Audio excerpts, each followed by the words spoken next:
Hello class, कैसे हैं आप सभी लोग। इंडिया के संबंध चाइना और यूएसए से कैसे हैं, इसका कॉन्टेस्ट आज आपको समझ में आएगा। जैसे कि आपने देखा है 2 दिनों से बहुत चीज़ें बदल चुकी हैं, 2 दिनों से बहुत सारी चीज़ें बदल चुकी हैं। क्या क्या हुआ है आपने देखा होगा। यूएस के प्रेसिडेंट और चाइना के प्रेसिडेंट साथ में बैठ रहे हैं, बातें कर रहे हैं, एक उनकी मीटिंग हुई। अब एक प्रश्न आता है, क्या सच में यूएसए और चाइना एक दूसरे के संबंध को अच्छा करने का प्रयास कर रहे हैं? अगर कुछ ऐसा होता हुआ दिखता है तो एक सबसे बड़ी समस्या हमारे सामने क्या आती है। इंडिया जो इतने दिनों से अपनी ट्रेसिंग कर रही थी कि वो इनसे रिलेशन अपने अच्छे रखें, तो अगर चाइना के पास से क्लोज जाते हैं तो एक सबसे बड़ी दिक्कत क्या आती है हमारे सामने कि यूएसए वर्सेस इंडिया नहीं चल रहा इस टाइम पे, India versus China and Russia चल रहा है। आज रशिया जो है वो इंडिया के फेवर की जगह चाइना के पास ज़्यादा फेवरेबल सिचुएशन में है। तो इंडिया की मजबूरी है कि वो वेस्ट की तरफ देखे, तो इंडिया वेस्ट की तरफ देखती हुई जा रही है। कल की मीटिंग में इन दोनों का मिलना और अपने रिश्तों को अच्छा करना, अगर आप वीडियो अपलोड होने के बाद हो सकता है 3 दिन बीत चुके हों, तो 3 दिन पहले इन लोगों का मिलना। अब एक प्रश्न आता है, क्या सच में चाइना अमेरिका नज़दीक जा रहे हैं? अगर जा रहे हैं तो इंडिया के लिए कैसे निगेटिव है, और अगर नहीं जा रहे तो ये कैसे पास नहीं आएंगे, इसकी बात समझनी है। देखिए, ट्रेड एक बहुत बड़ा आईआर में कॉन्सेप्ट आता है बच्चों कि पैसे के लिए, फाइनेंस के लिए, स्टेबिलिटी के लिए, रेगुलरिटी के लिए हम कोशिश करते हैं कि हम एक दूसरे के पास रहें। तो यहाँ पे ट्रेड में अगर देखेंगे तो चाइना और यूएसए के ट्रेड डेफिसिट में चाइना को ज़्यादा फायदा मिलता है, यूएसए को कम। तो कोशिश ये होती है कि करें, US and China have a lot of common ground on trade investment.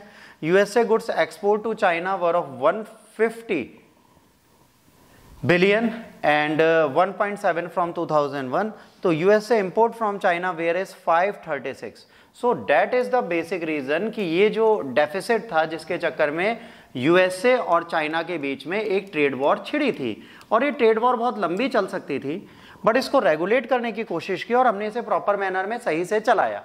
अब यहाँ बात आती है, इन लोगों में लड़ाई क्या है। हाँ, अगर बात करें तो यूएसए के सिटीजन्स जो हैं वो चाइना को बिल्कुल नहीं पसंद करते।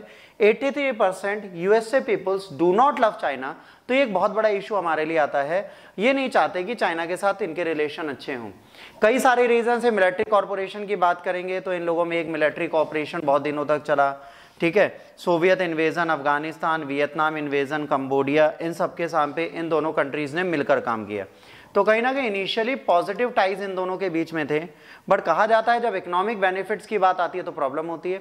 वर्ल्ड वाइड साउथ चाइना सी के चक्कर में बहुत सारे इश्यूज, बहुत सारी प्रॉब्लम्स चल रही हैं। इन प्रॉब्लम्स को टैकल करना हमारे लिए एक बहुत बड़ा कंसर्न है। तो चाइना अभी भी यूएसए के फेवर में इसलिए नहीं जाएगा क्योंकि यहाँ पर बहुत सारे लोग अपनी अपनी चीज़ों का क्लेम करते हैं। ताइवान करता है, फिलीपींस करता है, ब्रुनेई करता है, वियतनाम करता है, मलेशिया करता है, और चाइना तो करते ही करता है। तो इस सिचुएशन में यूएसए इनके खिलाफ खड़ा रहता है, ये एक बहुत बड़ी चीज़ है।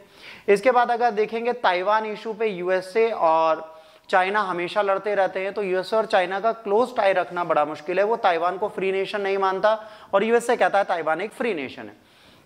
उइगर मुस्लिम्स को लेकर बहुत ज़्यादा प्रॉब्लम चलती है चाइना में। चाइना यहाँ पर बहुत सारा ह्यूमन राइट वायलेशन करता है, जिसको लेके बहुत बार क्वेश्चन मार्क आ चुका है, बहुत सारे इश्यूज हो चुके हैं, बहुत सारी प्रॉब्लम्स हो चुकी हैं।